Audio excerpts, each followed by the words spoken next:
deeqdan lacagta oo loo soo wakiishay Iftaax Gadaado oo ka mid ah dhalinyarada aqoonyahanka ee gobolka Awdal isla markaana ay soo bixiyeen haween muxsin oo ku dhaqan dalka Australia kana soo jeeda gobolka Awdal ay waxa haweenkaas ugu talagalay lacagtan ay ka qayb qaataan qaranka Boorama $1 waxaana maanta si rasmi ah lacagtaas ula wareegay dhalinyarada Boorama $1 iyadoo goobjoog hayeen goobta lacagta kula wareegayeen Boorama $1 barasab ku-xigeenka gobolka Awdal Cawaale Faarax Cilmi iyo xildhibaan Cabdi Cismaan Dawin oo ka mid ah xildhibaanada golaha deegaanka Boorama waxaanu ugu markaas ka hadlay Iftaax Daar Ismaaciil Iftaax Gadaado oo isagoo shakhsiga loo soo wakiishay lacagtani waxaanu si rasmi ugu wareejiyay gudoomiyaha ururka Boorama $1 Khadar Khayro isagoo fayeenka bixiyay qadarka lacagtaas ay dhan tahay waxaana hadaladiisa ka mid ahaa anigoo ah Iftaax Daar Ismaaciil kulankeenan maanta aan isku nimidnay waxa weeye inaan ku wareejino teamka Boorama $1 lacag qadarkeedu yahay $1 oo lacagta Mareykanka ah oo ay soo direen dumar muxsiniin ah oo reer Australia wadanka Australia ka soo diray oo reer Awdal ah inaan ku wareejino teamka Boorama $1 lacagta qadarkeedu saan hore ugu sheegay waa $1 oo lacagta Mareykanka waxaana ku wareejinayaa Khadar Khayro gudoomiyaha teamka gudoomiyaha ururka dhalinyarada Boorama $1 Khadar Khayro oo hadalka qadatay ayaa waxa uu mahadnaqday haweenka muxsiniinta soo bixiyay lacagtani anigoo ku hadlaya teamka Boorama $1 waxaan leenahay lacagta Iftaax waan ka gudoonnay waa lacag qadarkeedu dhan yahay $1 waxaan leenahay walaalaha muxsiniinta hablaha soo diray ee ka soo diray wadanka Australia wad mahadsantihiin ilaahay miisaanka xasanaadka idinku daro meeshaad ka soo saarteen alla wax ka khayr badan idinku bedelo inta si kadib waxa halkaas dab qaatay jaamac garka oo ka mid ah mas'uuliyiinta ixtiraamka weyn ee magaalada Boorama xildhibaan Cabdi Cismaan Dawin oo ka mid ah xildhibaanada golaha deegaanka degmada Boorama iyo barasab ku-xigeenka gobolka Awdal Cawaale Faarax Cilmi waxaana dhamaantood ka marxaati kaceen in lacagtaas ay soo gaadhay ururka dhalinyarada Boorama $1 iyagoo sidoo kale ku bogaadiyay dhalinyarada Boorama $1 shaqada waxaan u hayaan bulshada waxaana hadooday ka mid ahaa halkan waxaan maanta goobjoog u nahay oo marxaati ka nahay oo gudoomiye ku-xigeenkii gobolkuna u joogo xildhibaan Cabdi Cismaan waxaan marxaati dhamaanta ka nahay groupkii Boorama $1 lacagta walaaliheen muxsiniin abla muxsiniin oo reer Awdal oo Australia jooga ay soo bixiyeen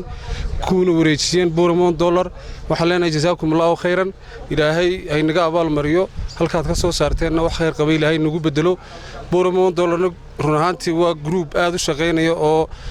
muxuu ahaa tabaruc ay isku diray waxaan leenahay la shaqeeyo Soomaaliland oo dhan waxaan ugu kuwaaninaynaa ma aanu u sheegaynaa inay la shaqeeyaan gaar ahaan reer Awdal hawsha ay hayaana waa hawl kulay tabaruca waxaan leenahay jazaakumullahu khayran annagu waxaan goobjoog ka nahay oo marxaati ka nahay maanta lacagta gabdhaha muxsiniinta ee reer Australia ay soo direen ay u soo wakiisheen Cabdi Fataax Gadaado in uu ku wareejiyay Boorama $1 waan uga mahad celinaynaa ilaahay halkay ka soo saareenna wax ka khayr badan ugu bedelo annagana ka Boorama ahaan iyo gabdhaha iyo wiilasha dhalinyarada isku taagay inay horumarka dalka Soomaaliland khaasatan gobolka Awdal degmada Boorama ay kaga shaqeeyaan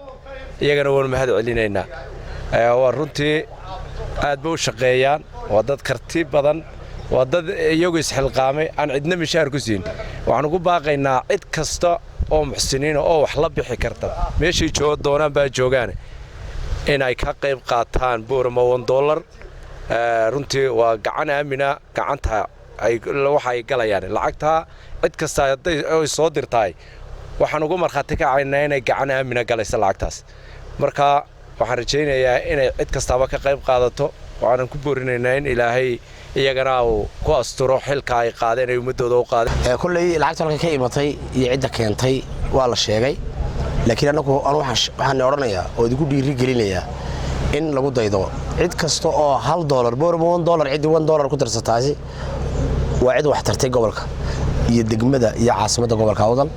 runtii waxaan aad u jecelahay oo aad ugu faraxnaa cid kasta oo horumar ka shaqeynaysa dhalinyarada horumar ka shaqeynaysa waan hambalyeynaa cid kasta oo ka qayb qaata waan hambalyeynaa hablahana waan u duceynaynaa qurbo joogta kalena waxaan u sheegaynaa war intaad wax kale ka shaqeyn lahayd ama reerka halkii madagay intaad oran lahayd ama $100 ku soo diri lahayd dhismaha gobolka iyo dhismaha degmada iyo dhismaha caasimadda ka qayb qaado cid kasta ama qof kasta taariikhda xusi doonta oo wax ka qabta horumarka dalkeena iyo degmadeennaba hablahana aad baan u hambalyeynaa runtii sida xildhibaanku sheegay waa habla aamina trustiga dadka laga dhaxlo waxa kamid ah haweenku because of haweenku waxa loo dhiibo way hayaano marka aaminaad badan bay leeyihiin haweenku ragga ka aaminaad badan yihiin xataa gaalada dadkan diinta kala haysta ayaa aaminsan dumarku inay yihiin dad aamina sida daraadeed hablaha dhalinyarada ee shaqeynaya ee tabaruca ku shaqeeya ee lugtooda cagtooda afkooga iyo hadalkooga maala ee u adeegaya kaliya inay horumar sameeyaan waan hambalyeynaya anigu waan garab taaganahay ka gobol ahaan ka degmo ahaan iyo ka maamul ahaanba waan garab taaganahay hambalyaan idin leenahay qurba joogtana isku daydo war $100 ee soo dirtay ee wax lagu dhisay ee wax lagu qabtay ee caasimadda wax lagu qabtay bari taariikh uu ku galayaa if iyo aakhira wax uu ku tarayaa ee soo bixiyaan leenahay